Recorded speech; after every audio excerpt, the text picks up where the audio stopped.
నమస్కారం అందరికీ. Good morning. మనం నిన్న మౌర్య ఋషి అనే గోత్రంలో ఏ ఇంటి పేర్లు వచ్చాయో చూసాం. మళ్ళీ ఇప్పుడు మౌర్య ఋషిలో ఏ ఇంటి పేర్లు వస్తాయో చూద్దాం. మౌర్య ఋషిలో యోనకూర్లో ఎల్లవారు, తామ్నారు, ఎల్లంగారు, తానారు, కోమారు, ఆవారు, కాయేరు ఇవన్నీ మౌర్య ఋషిలోని ఇంటి పేర్లు. మనం ఇవాళ పవన ఋషి అనే గోత్రంలో ఏ ఇంటి పేర్లు వస్తాయో చూద్దాం. Welcome back to RK channel. 13వ గోత్రమైన పవన ఋషి అనే గోత్రంలో ఏ ఇంటి పేర్లు ఉంటాయో చూద్దాం.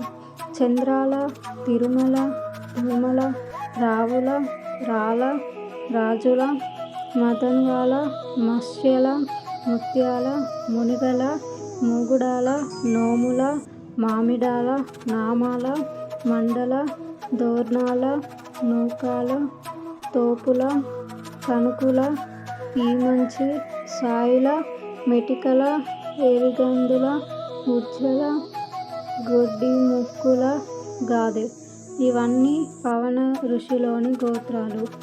29 ఇంటి పేర్లు ఉంటాయి పవన ఋషిలో. అవేంటో మళ్ళీ చూద్దాం. చంద్రాల, తిరుమల, దోమల, రావుల, రాజుల, రాల, మదన్వాల, మత్స్యల, ముత్యాల, మునిగల, మూగుడాల, నోముల, మామిడాల, నామాల, మంచాల, దోర్నాల, నూకుల, తోపుల, కనుకుల, ఈమంచి, సాయిల, మెటికల, ఎరిగందుల, ఉజ్జల, గొడ్డిముక్కుల, గాదె ఇవన్నీ 13వ గోత్రంలోని ఇంటి పేర్లు. నెక్స్ట్ 14వ గోత్రం వైశీన ఋషి. ఈ వైశీన ఋషిలో ఏ ఇంటి పేర్లు వస్తాయో మనం రేపటి వీడియోలో తెలుసుకుందాం. అంతవరకు చూస్తూ ఉండండి ఆర్కే ఛానల్. లైక్ చేయటం, సబ్స్క్రైబ్ చేయటం, కామెంట్ చేయటం మర్చిపోకండి. Thank you.